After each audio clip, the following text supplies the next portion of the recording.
Hello and good evening. Welcome to the Hemingway Jones live pen show. Happy to see you all again. We meet here every Tuesday night at 8 for some nice pen talk, to catch up, to talk about where we are, where we're going, and what it all means. So, welcome. If you've been watching the show regularly, I'd invite you to subscribe, follow along, become part of this incredible community. We have a great community of people here. We have one of the most informative and supportive and interesting comment sections, I think, anywhere on YouTube. Just really great group of people, many of whom I see here. I feel this disturbance in the force, as if Phil Munson is in Boston. Could it be possible?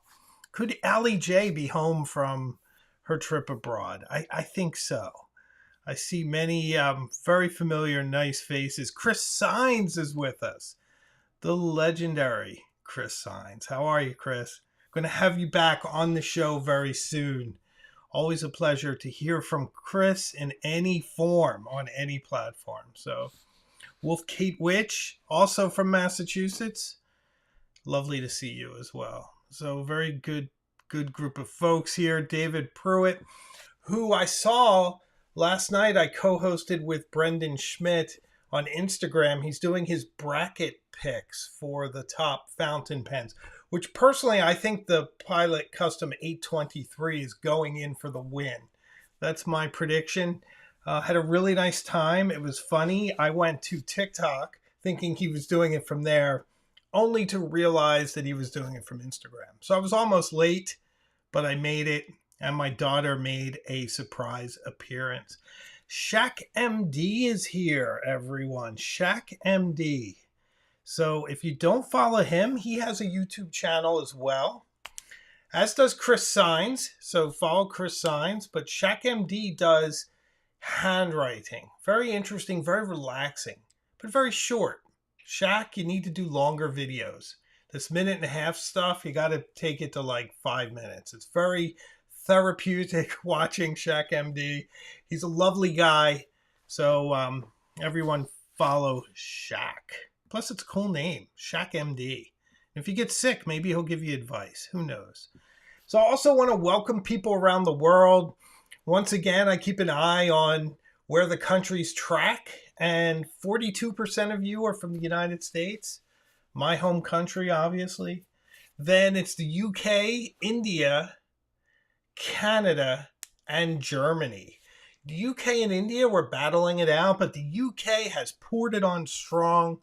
My wife's home country is now firmly in top 2. India, I don't know what I did to disenfranchise you, but if I can win you back, please let me know. I'd love to see you guys chart higher too. So lovely, lovely stuff. So Shaq has a different pen choice than I do. We'll try to make this interactive as possible tonight. I want to give you an idea of what we'll be speaking about if you're watching, and obviously you are. So the main topic will be all the different issues that arise when you have a large pen collection. Maybe we'll talk about what is a large pen collection. There's a lot of these things are subjective. Makes it a lot of fun to talk about. So we'll talk about that. We're going to talk about my new channel intro video. So for a long time on my homepage here on YouTube, they have this area where there's this video you can upload, and it's a nice spot to introduce people to the channel and what you're all about, and just give them a flavor of the sort of content that they can expect from you in the videos and that sort of thing. Well, I had one up that basically took some of my opening segments, like you just watched, to this one, and a few other segments, and sort of stitched them together and put it up. And I don't think it really did a good job of introducing the tone of the channel. And I want this channel to be very, very welcoming. If there's one thing I can get out there, is that everyone is welcome and celebrated here. So I didn't think it quite did that. Hopefully it does a little better job now. So if you're bored, go to my homepage, where you see the subscribe button and the join button if you want to become a member. And there's a video there that talks about the channel. So check it out and tell me if you think that I did an okay job on that. So another thing I'd like to get into is kind of the schedule of what's coming up. What is coming up? There are some amazing things coming up, which I'm proud of. Some I can hardly believe it myself.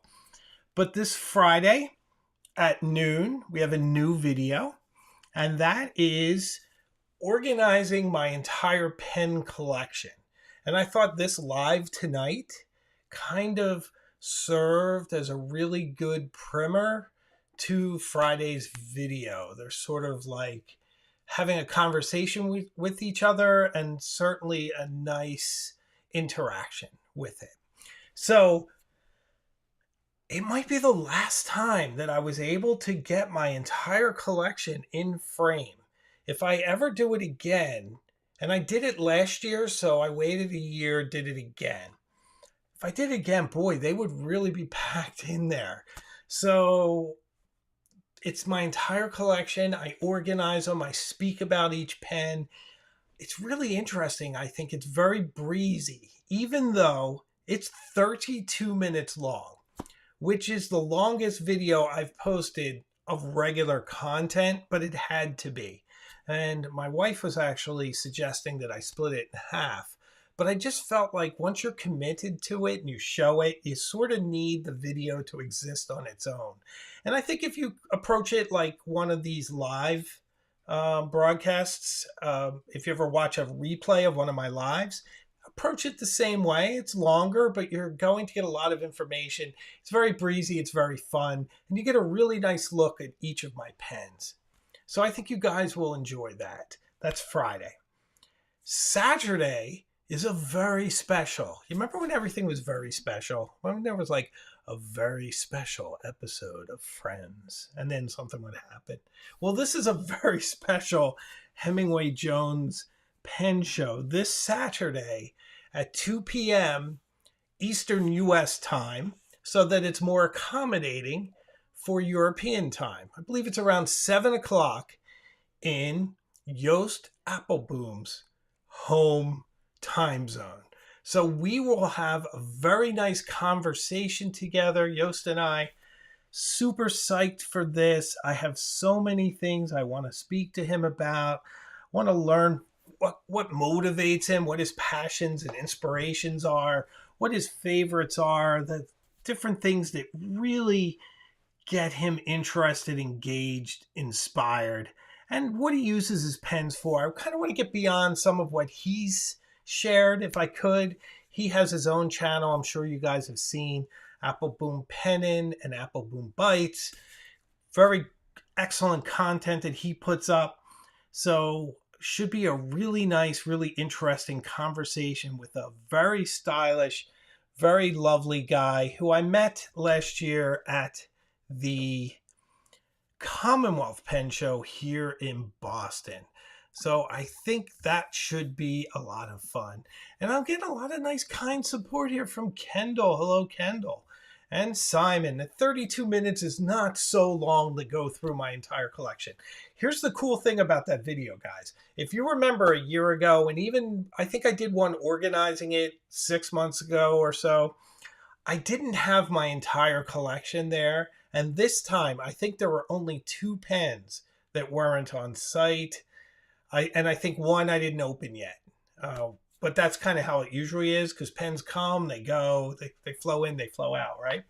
So the Lilliput was excluded last time. I just forgot to take it out of my bag.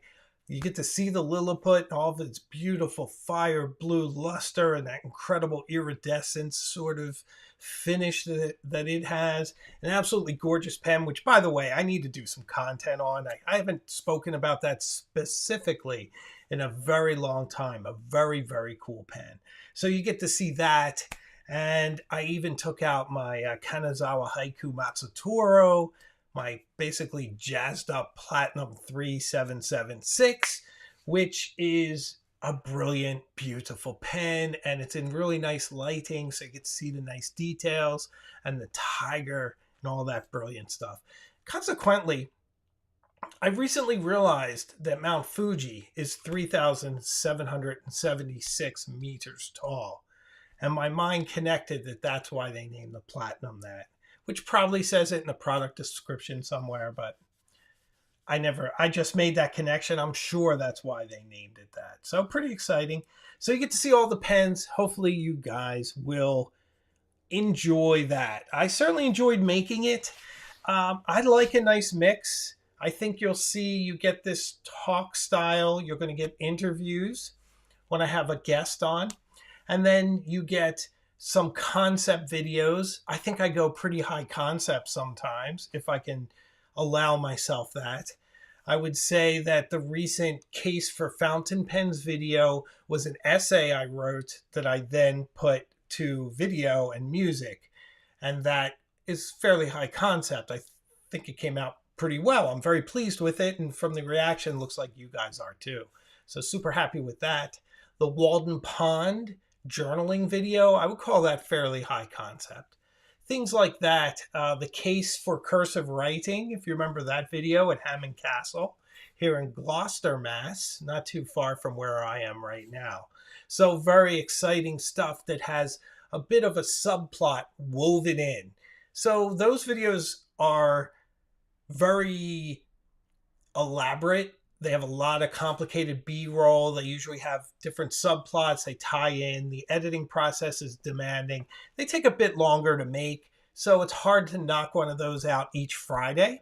There are some scheduled coming up that you're going to see soon, and they're sort of intermittent with more straightforward stuff. Like last week's Don't Write with Your New Fountain Pen Until You Watch This video, which you guys seem to really enjoy. And I had super fun with that.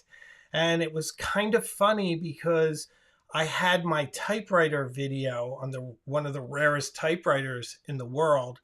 I had that set to air on Friday, but I got cold feet thinking that it's outside of my genre, if you will. And YouTube is very much about niches. So you go outside of your niche, you won't get as much viewership on it. And we have so much momentum right now. I felt like I didn't want to send it out alone. Like poor video. I don't want you out there on your own. So I made that video. It was one I was kicking around for a long time. Made it, put it up to support it. And I think that worked out really nicely. So anyway, I can easily go down a side route here. I'm trying to stay on schedule. We're doing well though. Okay, so Yoast is April 1st, 2 p.m.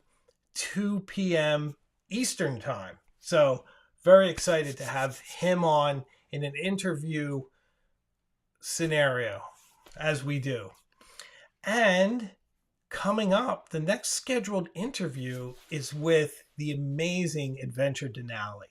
That will be on a regular Tuesday night live show, April 11th. I am over the moon for the opportunity to talk about pens and inks and journaling and typewriters and inspiration and the creative process with Adventure Denali. That would be so fun. Can't wait for it. So really fun interviews scheduled.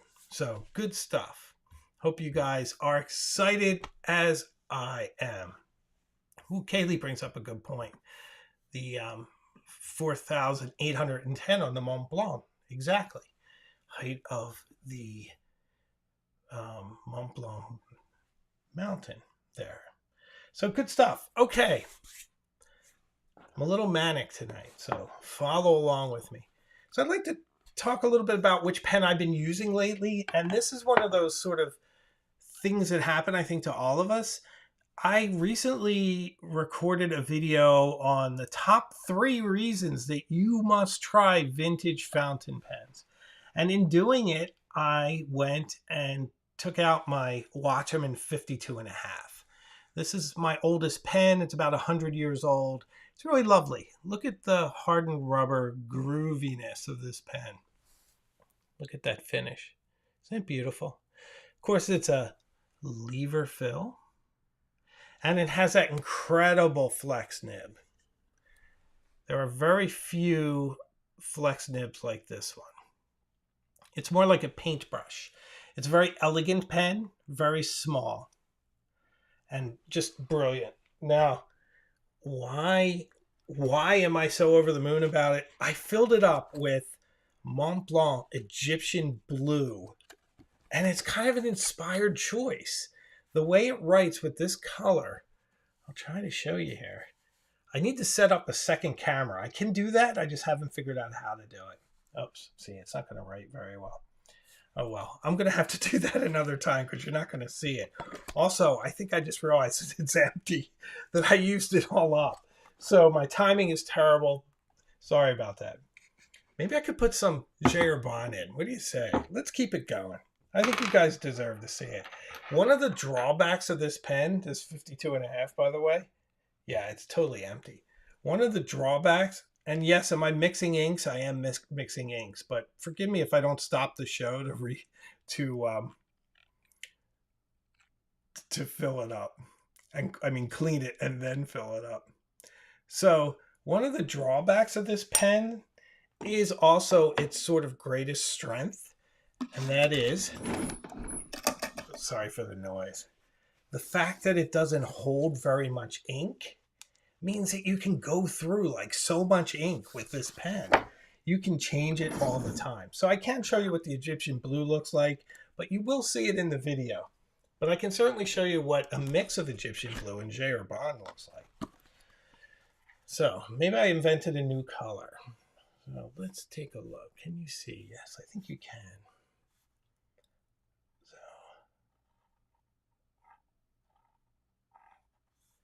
you see that? Pretty nice, right?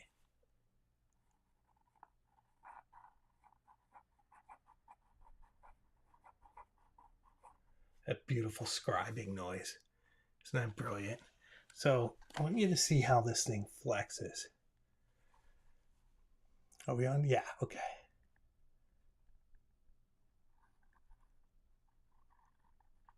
You see that thing flexing? Hopefully, it's hard for me to do this. Hopefully you could get a sense of just how much. It looks terrible because of the way I was writing, but I mean, not too bad considering that this isn't the best way to write, right?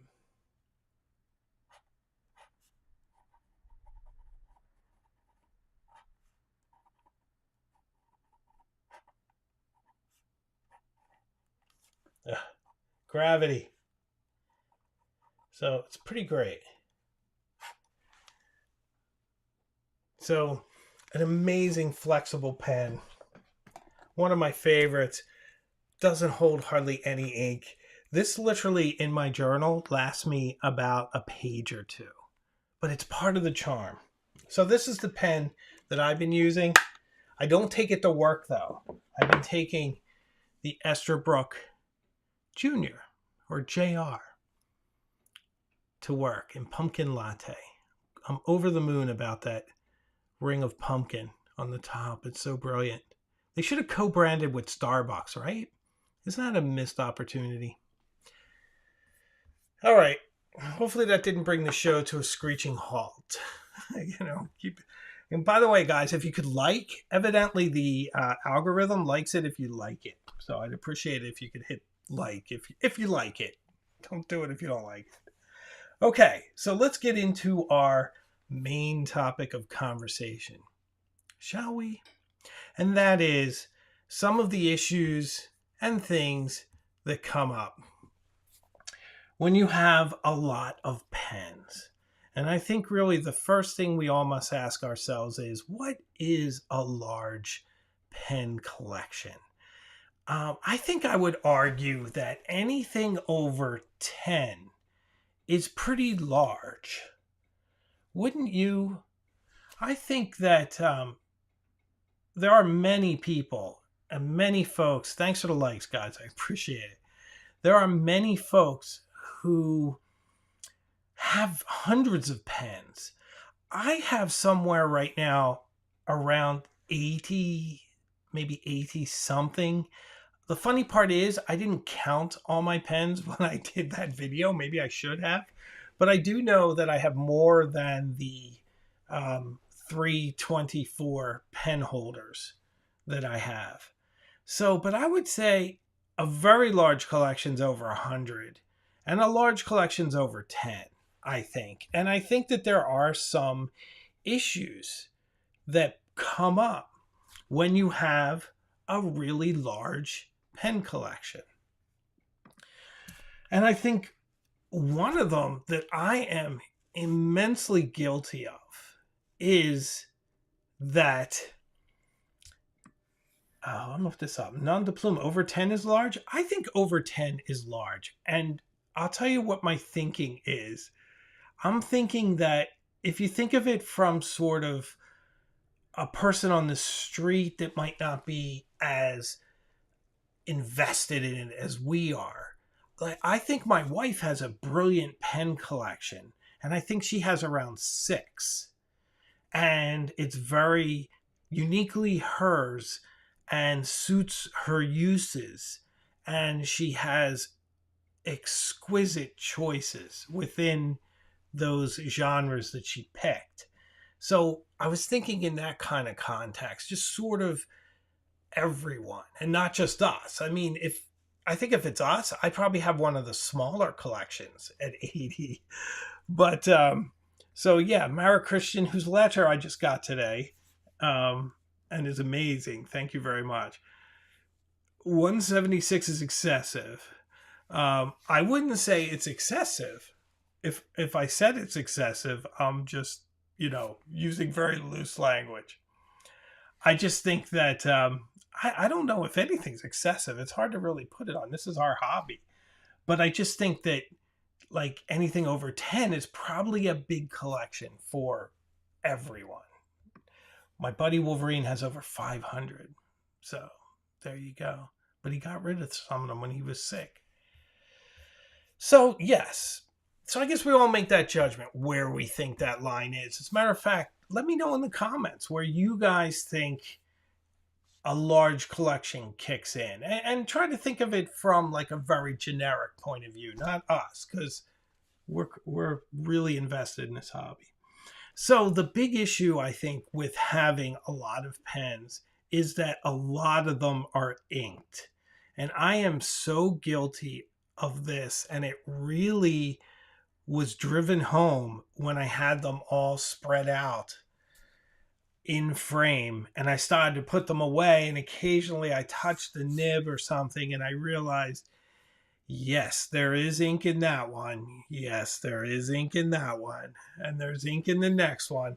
And it was pretty amazing how much ink, how many of my pens were inked. No exaggeration, guys. I would estimate that out of my 80 pens or so, at least 67 are inked. And it's bad, but there's a reason. And the reason is that I'm always filming. So I usually am using 3 or 4 pens in my life. I usually have a work pen, like right now, my Esterbrook Jr. Pumpkin Latte is my work pen. I have a home pen. Right now I have 2 home pens, and that's my Waterman 52.5 and my Conway Stewart Churchill and Cherry Red that I'm getting used to because I'm going to be reviewing that soon. So I really am doing a deep dive on that. So those are kind of like my core pens, but I'm always filming.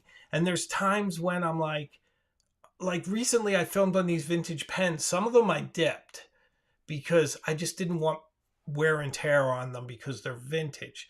But most of my normal pens, if I'm filming with Twisby, I'm filming with Lamy, I'm filming with Mont Blanc, something like that, if I go to write with it, I ink it. It's part of the reason why this is so handy all the time. I always have my J. Urban Eclat de Saphir inkwell within reach. Oh, it's a little dusty, guys. I gotta clean it. This is my baby. I love this thing. So it's all, ooh, look, I have a convenient Q-tip. I could dust it. See, get in there. Really nice. Oh, wow, look at that. It just made it so much nicer. I can't leave it dusty if I notice it. I love this thing. Anyway, Eclat de Saphir in here. You can see it's got glass at the bottom. I wish I could show you. So I go through so much ink, and I had a really fun conversation with Miss Marilyn Darling over on Instagram. And we were speaking about the size of Jayarbon ink that I received from Amazon. And I was saying that it broke and that I poured it into another jar. It was 100 milliliters because I go through a lot of Jayarbon. So I have too many, too many pens inked.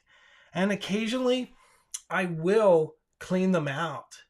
They rarely seem to dry out. I think I write with them enough and regularly enough that they don't dry, with some exceptions. The one pen that seems amazing for not drying out is the Kaweco Sport. I write with my Kaweco Brass Sports all the time, but my Kaweco Plastic Sports, they're more of a summer pen for me, so I often don't give them very much attention from August to May or June. And I will take them out on occasion to film.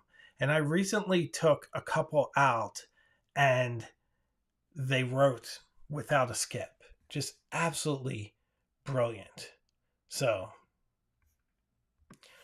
Evan Otto says, I'd love to see a video on your ink collection someday.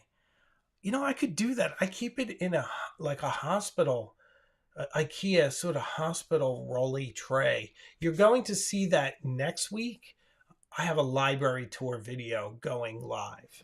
So you'll see that. The best way to see my ink collection is my ink library. So every one of my inks is in here.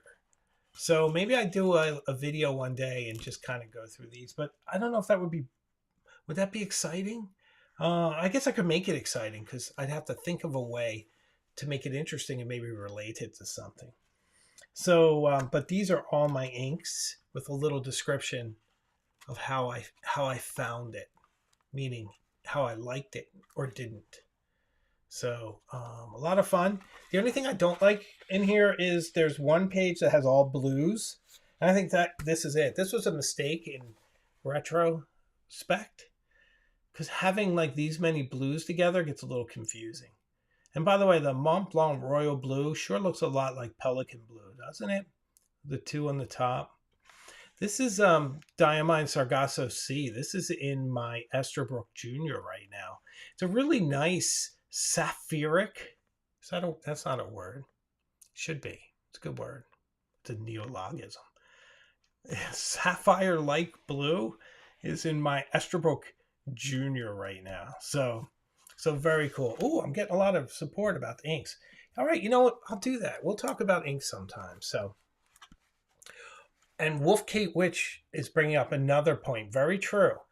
So Twisby is another one of those brands with me that I will pull them out and they'll be inked. They'll be inked because you can see they're inked. They will write without hesitation, without skipping every time.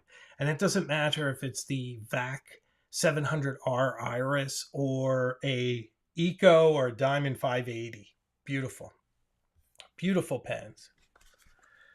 Ooh, Kendall's a fan of Sargasso C. Brilliant. So, yeah, super fun in here. Lots of really great colors. Here's a great one. Here's Sailor Mano. This is my wife's ink. I respect this ink. I love the different colors, but I think it's too light. It's too light to be usable for what I use inks for, which is a lot of journaling and work. So here is an interesting one. This is Noodler's Blue Lobster and Whales. So anyone who went to the Commonwealth Pen Show when Noodler's was there, you got a free bottle of ink custom made for the show. I bet Wolf Kate Witch has one. Ooh, Chris Sine says, I'd love to see an ink book video. All right, we're going to put that on the list then, guys. Ooh, I see a lot of support for it. We'll definitely do that. So that'd be fun. Yay. All right, so that's one big problem with having a large pen collection. You have 80 pens and 70 of them are inked up. So not always the best thing. It's not always that great for your pens, but as someone who makes a lot of videos, it's sort of a necessary thing. So the other thing is organization. Organization is really tough. Organization right now for me are these Jorolojo pen holders. You've probably seen these on my videos. You're certainly going to see it on Friday because there's 3 of these featured. So why are these a problem? Well, the good thing is, did you see how I just pulled that out of nowhere? It's very handy for me. I can access these when I work from home, which is half the time. I'm right here next to them. If I want a certain pen, I just can grab it. So the good news on these is that they hold a decent amount of pens. We have some nice ones in here. The bad news is, you see this bit of duct tape I stuck there. It's because my poor Parker Duofold here wants to escape because it doesn't have a clip, and these sort of require clips. And then this Benu pen is so big it doesn't fit, and this Ferris wheel brush pen is so small it doesn't fit unless I put it in its little velvet case that it came with. And this Schon Design pen in this cardboard tube doesn't want to stay put either. These lovely vintage pens, which you will be seeing a lot of very soon, are here. And some gorgeous Esterbrooks right in the middle. And here's some other ones. Love this crazy pen. It looks like a chandelier. Parker 51.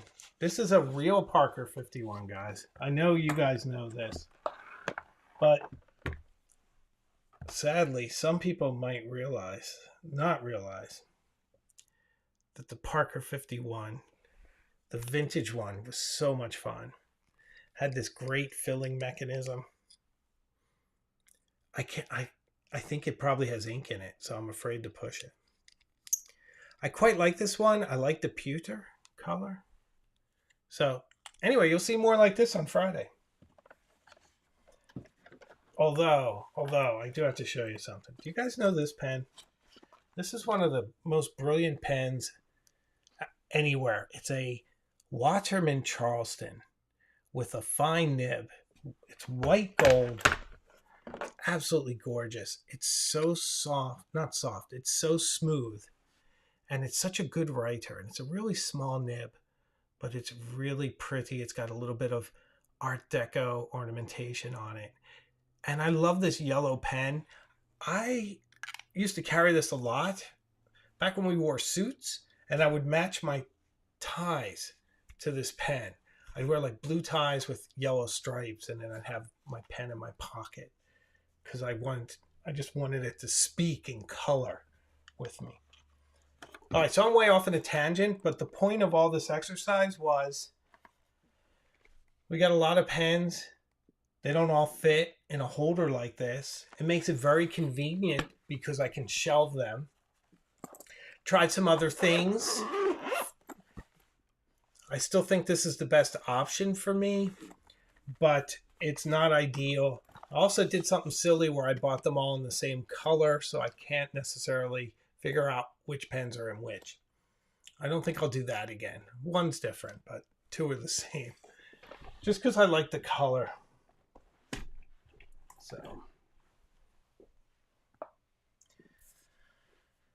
So that's kind of a big deal. You know, one thing I want to bring up is that Dr. Louisa's Prastitis introduced me to Joost Appelboom. I wanted to get that in before we get too far into the show. Thank you, Doc. I really appreciate that. He did it through Instagram. Very nice. Okay. So organization's a problem, not just for what you put them in, but how you put them away. Because you want to put your families together, maybe you do. There's different ways to organize. You can organize by color. You can organize by what's inked and what isn't inked. For me, that would pretty much be every pen anyway. You could organize by hierarchy of some sort, your favorites. Ooh, that would be interesting. I just did my top 5 favorite pens. What if I just ranked all my pens? That might be like a 3-hour video, but wouldn't that be fun? But so organization's a problem. And the other thing is, do you put your vintage Estabrooks with your modern Estabrooks? You keep the Estabrook family together. I did this time, but I put them next to the vintage pen, so I'm kind of having my cake and eating it too there. The other thing is, then suddenly you get a new Estabrook. You get the pumpkin latte, and then you have to put it in and then move a pen, and maybe there's not enough room to keep groups together within 24 that fit into the holder. See what I mean? These kind of issues. These are the things that I wrestle with.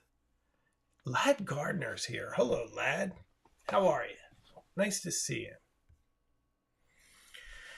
So, and Kaylee is using a separate pen case for inked pens. That's great. For me, that would be pretty much every pen. But that's a brilliant idea.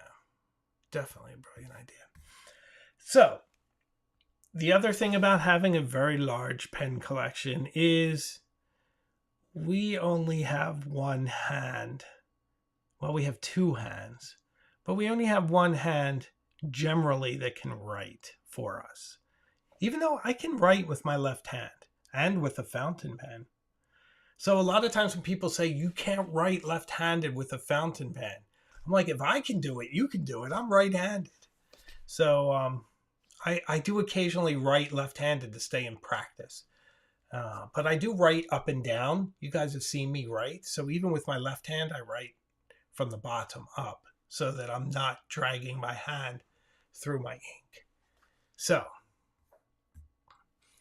that is a reason you only have one hand. So Allie J is asking a question that's pertinent to the discussion at hand. Hi, Allie J. Do I have any pens that I don't write with that are for display only? I have a Parker Vacuumatic that I like the looks of, but it's too thin for me, so I display it. I do not. If I don't use a pen, I give it to someone. All my pens are meant to be functional. Or I'll take that back. The other qualifier is that some pens, I have a few I don't like, but I keep them because I know I'm going to need them for the channel. I'm going to use it as a comparison. I'm going to bring it up. So I will keep a pen for that reason. But I guess you can consider that use, right? It's being used for the channel. But I don't keep them just simply for display. Although I can see displaying something like a Vacuumatic because it's beautiful. I love those colors and the rings. It's a beautiful pen and it's a bit delicate. It's a bit older. Maybe you want to cherish the sight of it. I can understand that. What I don't like, and it was what we discussed last week about fountain pens that I'll never own. I don't like those pens that seem to be made solely for display. The Tutankhamun pens, the Dante Alighieri pens, things like that. I don't like that as a concept. The 007 pen, anything like that. For me, pens are a beautiful tool meant to be used and enjoyed in the process, sort of to transcend what is a normal thing that you normally wouldn't think about writing. Many people just grab a Bic, grab a sticky note, jot out a note. When you take a fountain pen and you have that moment, it's like an oasis in your day where you're able to touch the nib to your paper, draw something beautiful, a word, a line, a note, whatever it is, smiley face to your kid, whatever it is. It's just a little breather, a little sign to yourself within the context of your day that your life is bigger than that which you're doing. You might be doing something mundane, running to the grocery store, hardware store with a list, but boy, you wrote that list with, a Mont Blanc 146 calligraphy nib, and those downstrokes look brilliant. So for me, pens are meant to be used. So It's good stuff. So the other thing is, when you have a large collection, is which ones should you keep and which ones should you gift? That's always an issue with me. I like Wolverine. I never had 500 pens, but I did have a similarly large collection as I do now back around 2007. And I decided that my Montblanc 149 was enough. I think I went to my core, a couple vintage pens, my Schaefer Legacy, my Charleston by Waterman, my Montblanc 149, my my Cross Apogee, all my old school pens that I talk to you guys about sometimes. I've had them for 20 years or so. I kept those. I got rid of a bunch of stuff, and some of them I really regret.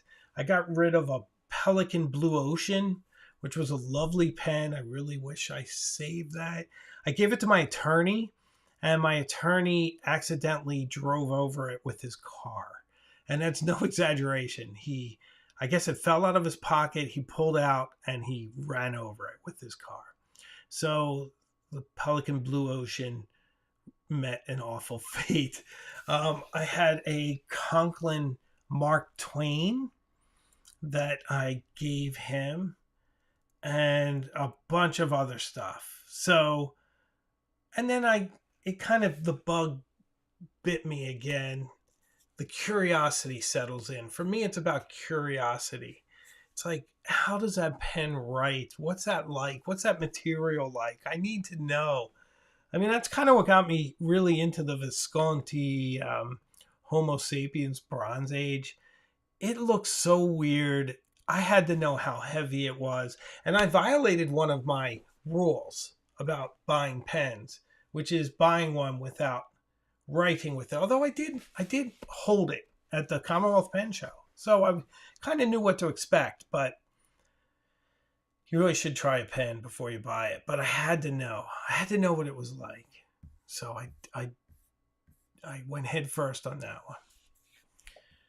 Mario Pierre, hello, welcome. Nice to see you. I'm trying to put your comment up. There we go. Okay, so another big piece of having a lot of pens is Kaylee is cringing at the tragedy of the Pelican Blue Ocean being obliterated by a tire. It was very sad. It took him like a year to tell me. He has a really bad habit of losing my gifts. So anyway, when you have a lot of pens, it is a lot of upkeep and maintenance. So vintage pens, the bladders love to wear out. You know, you get older and the bladder wears out. That's funny. Sorry. But it's like pretty easy to fix. You send it away, it gets fixed. It's not super expensive, but it is annoying. And it happens probably more often than you would like when you have multiple pens. So there's maintenance and upkeep with anything. You have a fleet. I mean, my typewriters are the same way. I have like 14 or 15 typewriters. And I really want to type with one sometimes. I'll pull it out and the ribbon's dry. It's very disappointing. I do keep spare ones, but then I often remember that I put that one on and hardly typed on it, and it just seems wrong. So that can happen. Lad Gardner. I find vintage pens I restore mean the most to me. Just the fact they've been held by so many people imbues them with value. Even if they're not worth money. I agree completely. In fact, that's one of the things I cover in my upcoming 3 reasons why you must try a vintage fountain pen. And I do think that part of fleet maintenance is learning how to do it yourself. It's not a step I have taken. I may at some point. Many of you tell me the amazing things you do. Chris Signs, she's always swapping nibs. I am strangely fixated on keeping pens as they were when I bought them. I'm not saying I couldn't change them. I have on some occasions. but I often will buy another pen to put a different nib on it, which is silly, and in some cases really wasteful. But the cursive nib for the Lamy, I bought a Lamy white Safari to put that nib on. I didn't buy the Safari and then buy the nib. It was bought for the nib, you know. I wasn't going to swap it with the calligraphy nib I have on my Mango because I felt like that's whole, even though the original nib on that came off another one. So that's a rare instance for me. Most of the time, I can't bring myself to just change nibs. I just feel like I bought I have a stub nib on my Conklin. I bought a medium nib. Conklins are really easy to screw them in, and I haven't done it. I can't sort of disrupt its wholeness, and it's a mental thing with me. So Chris, I'm so impressed. Maybe if I sent them away to someone, I'd feel a little better. Mario Pierre agrees with me, which is good. Thank you. Good stuff. And Shane is here. Shane, always good to see Shane. He says, I do have a bad habit of leaving too many pens inked. Me too. Now, Shaq MD is one of those folks that's customizing all the time. He says, how are we grinding this new pen? Good for you. I couldn't do it. I'd be afraid I'd mess it up. So, yep. See, here's Chris Signs. My Lamy nibs are musical chairs, truly. Well, they are easy to slide off of, right?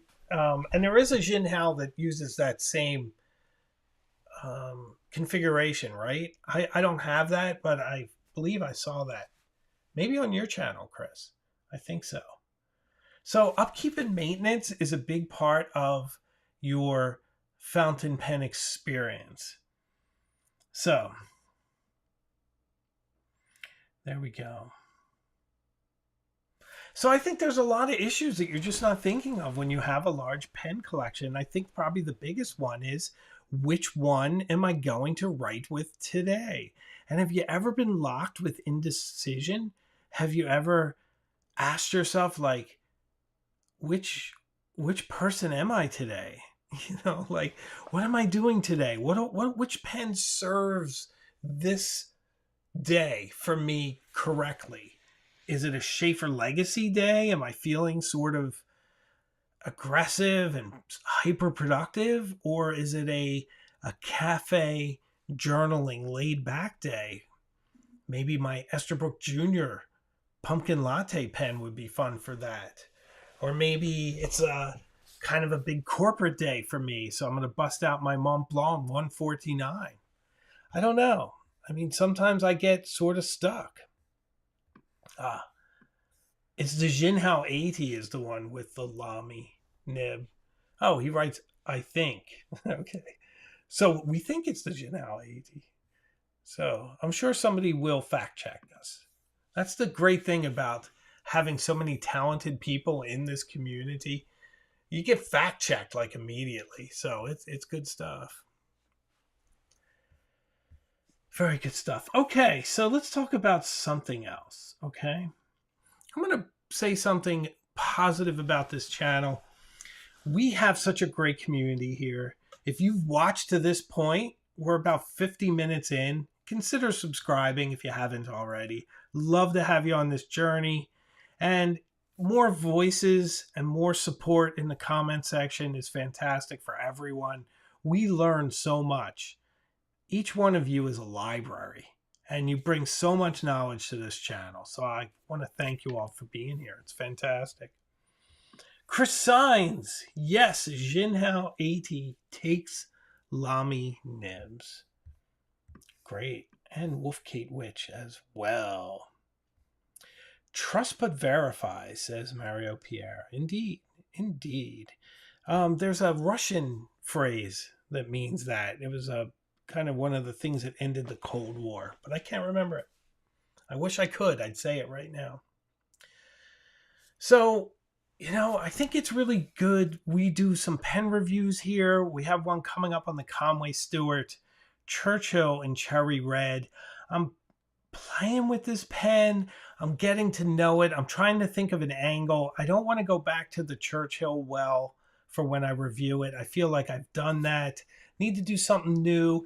This cherry red one is very luxurious. That's the one thing that I really feel about this pen more than anything.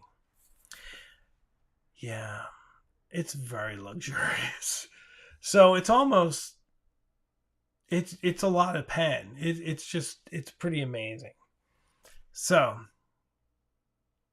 Shaq MD says I should have a group Facebook.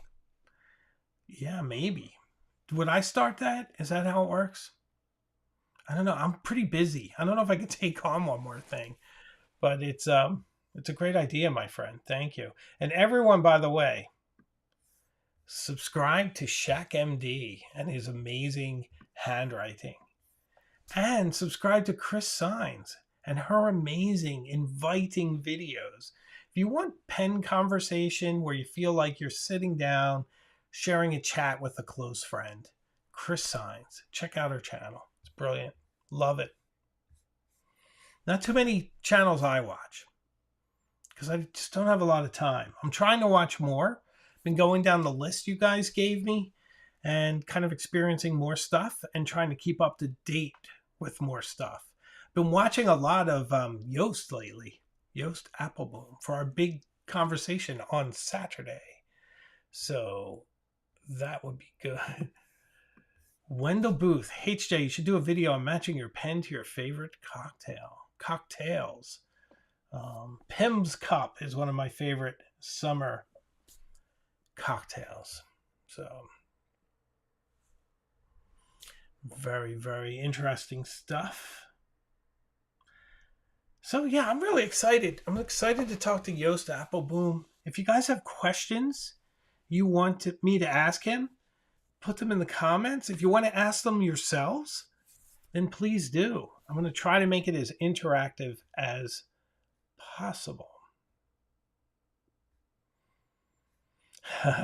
Shane says, uh-oh, HJ about to add another Conway to his collection. It's tempting, Shane, but I think I'm okay with sending this one back. I really love the Churchill Honey Noir. This one is a different kind of pen. I see it as like, like a desk pen. It's one, I don't know if you'd want to get it outside too much. It's really well made. It feels very substantial. It's butter smooth. The nib is fantastic. It's a great pen. But I don't think I want to own it. I think I want to experience it and, send it back. It's number 70 of 210. So I don't know what they're going to do with it after I send it back, but it's pretty interesting. Melinda Davis saying nice stuff. Thank you very much.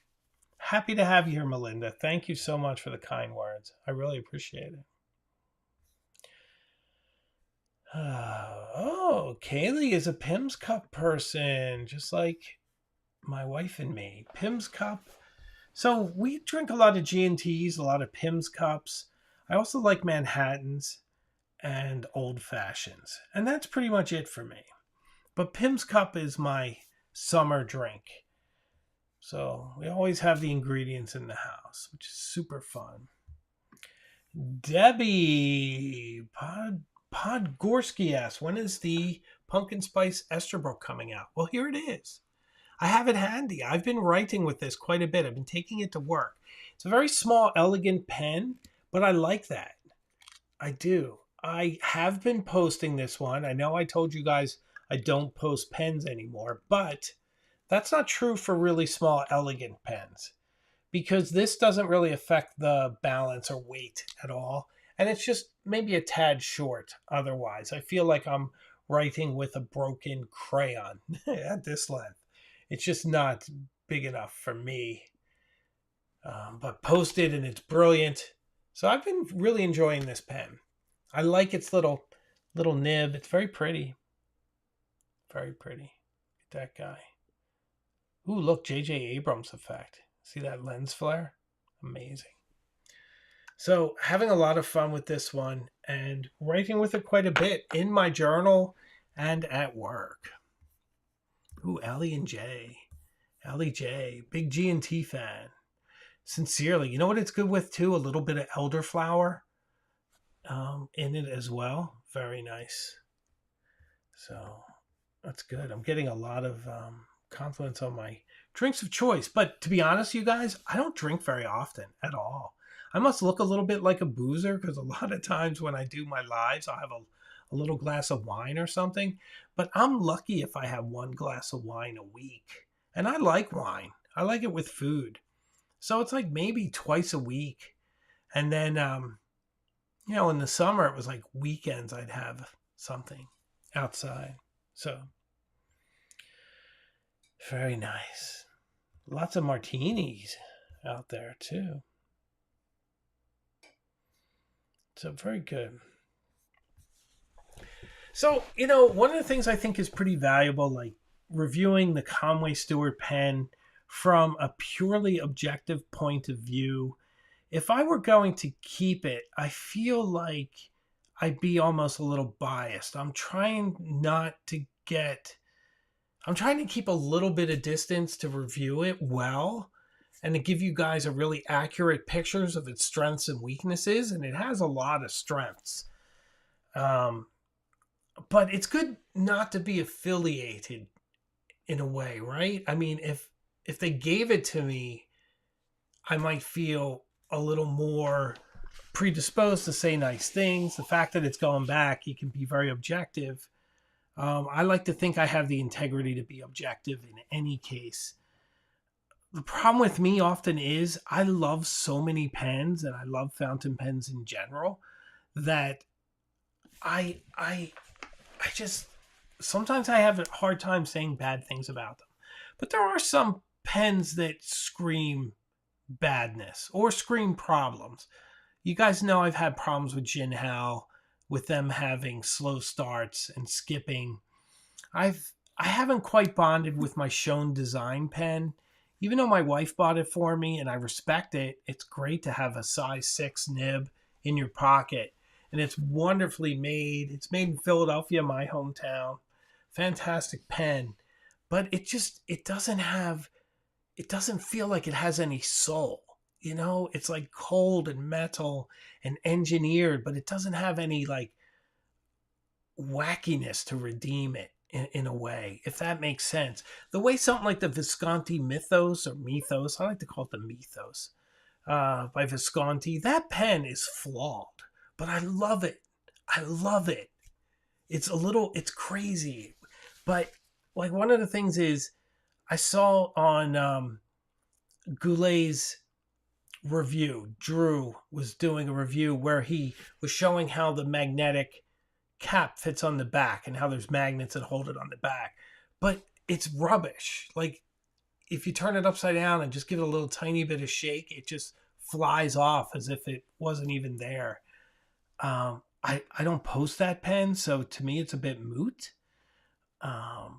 But it's flawed, but it's still charming, right? It also has one of the worst converters I've ever felt in a pen. It's got the kind of converter you would expect in a $10 pen.